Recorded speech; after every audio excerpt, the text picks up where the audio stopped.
I'm sitting in my lounge this morning, reading the real estate section like I do every Sunday, and I can't help but smile when I see these headlines about housing markets and interest rates. It takes me back to 2008, when everyone else was running away from real estate, and my wife Helen and I were running toward it. People thought we were crazy. Maybe we were. But sometimes being a little crazy at the right time is the smartest thing you can do. I'm Robert, and I'm 79 years old. And between 2008 and 2010, my wife Helen and I bought 3 houses when the whole world thought the housing market was finished. Not because we were real estate experts or financial geniuses, but because we'd lived long enough to know that what goes down usually comes back up. And we had something most people didn't have during those scary times: cash and courage. Let me start at the beginning, because our story really starts 30 years before the crash, when Helen and I made a decision that seemed boring at the time, but ended up changing everything. I was a high school math teacher, and Helen worked part-time at the library. We weren't wealthy people, but we were careful people. In the late 1970s, when everyone we knew was buying bigger houses and fancier cars, Helen and I decided to live below our means.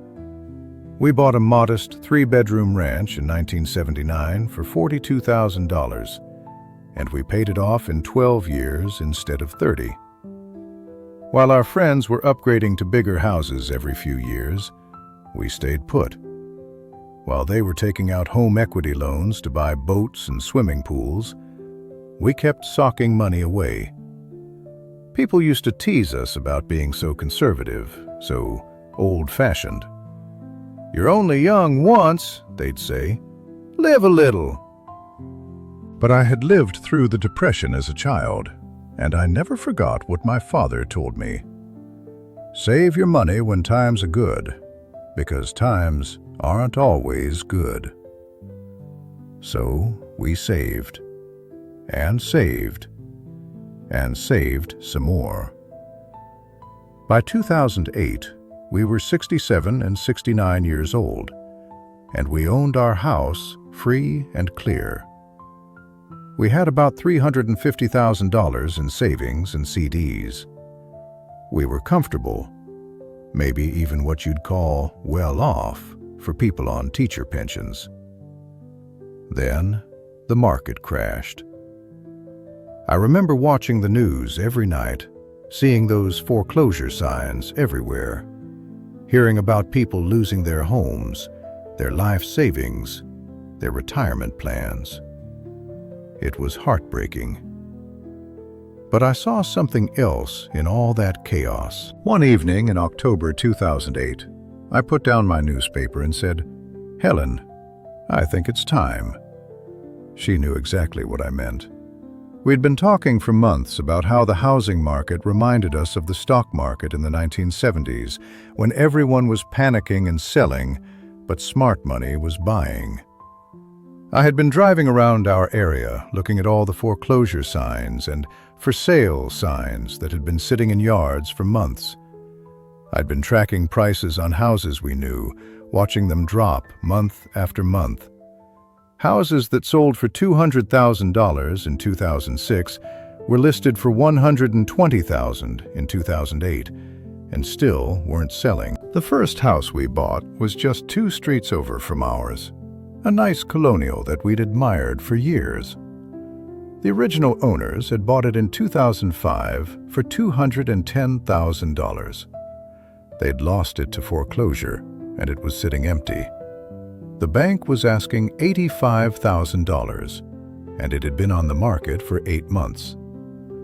Helen and I walked through that house on a Tuesday morning with our real estate agent, Carol, who thought we were having some kind of senior moment. "Are you sure you want to take on rental property at your age?" she kept asking. But the house was solid. Good bones, good neighborhood, just needed some paint and carpet cleaning. We offered $75,000 cash, and the bank accepted it within a week.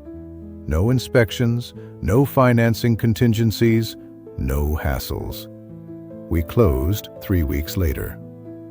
Our first rental property, bought for about a third of what it was worth just 2 years earlier. The second house came 6 months later, a little ranch about a mile away, similar to the one we lived in. The owners had bought it in 2006 as an investment property, thinking they'd flip it quickly. Instead, they'd been carrying 2 mortgages for 3 years and were desperate to get out. They listed it for $90,000, down from the $160,000 they'd paid. This time, we offered $85,000 cash, and they accepted it so fast, I thought there must be something wrong with the house. But I had it inspected, and it was fine. Just another victim of bad timing and too much debt. The third house was the most interesting. It was a bigger colonial in a nicer part of town. The owners were a young couple who'd bought it in 2007 for $280,000 with one of those adjustable rate mortgages. When their payment jumped from $1,500 to $2,800 a month, they couldn't afford it anymore. They were facing foreclosure. But they asked Carol if we'd consider buying it directly from them for what they owed on the mortgage, $190,000. It was still more than we'd paid for the other 2 houses combined. But I walked through that house and said, "This one's special, Helen. This one we keep." So we bought it for cash, helped the young couple avoid foreclosure, and moved into our dream house at age 71 and 69. We rented out our original house and the 2 others, and suddenly we were real estate investors. People thought we were crazy. Our own children worried we were making a huge mistake. "What if the market never comes back?" our daughter Susan asked. "What if you can't find tenants? What if the houses need major repairs?" My answer was always the same. "Honey, people will always need places to live, and we bought these houses for so much less than they're worth that even if the market stays down for years, we'll be fine." I was right. By 2012, the house we'd paid $75,000 for was worth $130,000. The $85,000 house was worth $140,000. And our dream house, the one we'd bought for $190,000, it appraised for $320,000. But the money wasn't even the best part. The rental income from those first 2 houses paid for our taxes and insurance and still left us with about $800 a month extra. We used that money to travel, to help our grandchildren with college, to give more to charity. And our tenants became like family. The Johnsons, who rented the Colonial, lived there for 7 years and took better care of that house than some people take care of houses they own. When Mrs. Johnson's mother got sick, we let them install a wheelchair ramp without raising their rent. When Mr. Johnson lost his job during the recession, we worked with them on the rent until he found work again. Helen passed away 2 years ago, but before she died, we'd sold 2 of the rental houses. The market had recovered so much that we made over $200,000 in profit. We used some of that money to travel to Ireland, a trip Helen had always wanted to take. I still live in our dream house, the one we bought during the crash, and I still own 1 rental property, though I've hired a property management company to handle it now. At 79, I don't need to be fixing leaky faucets or showing apartments. When people ask me how we knew to buy during the crash, I tell them we didn't know anything for certain. But we knew a few things from living through previous recessions. Markets go up and down, but people always need places to live. Good houses and good neighborhoods don't stay cheap forever, And sometimes, the best opportunities come disguised as disasters. The key wasn't that we were smarter than everyone else. The key was that we'd lived below our means for 30 years, so when the opportunity came, we had the cash to act. We didn't have to get loans from banks that weren't lending. We didn't have to worry about our own house payments. We could make decisions based on what we thought would happen in 5 or 10 years, not what we needed to happen next month. Helen used to say that the crash taught her the difference between being cheap and being frugal. Cheap people focus on spending as little as possible today.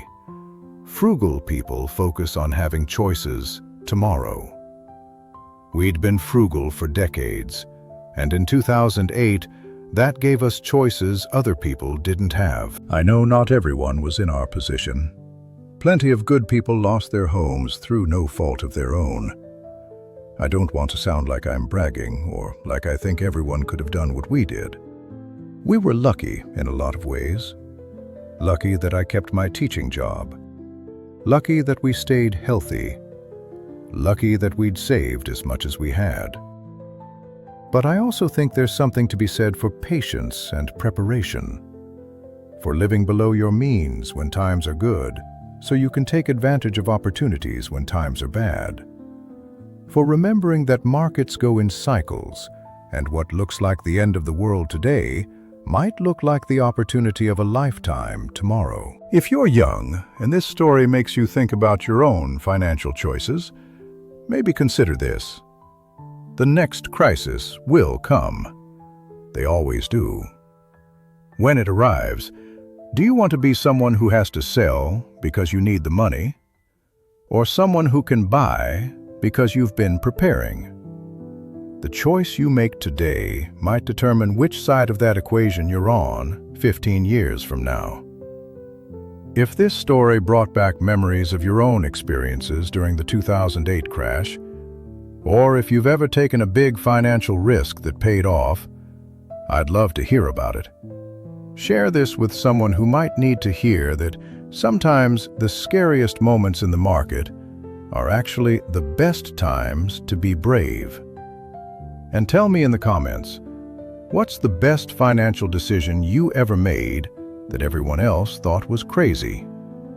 Sometimes the wisdom of hindsight helps us all see that what looks risky in the moment might actually be the safest choice of all.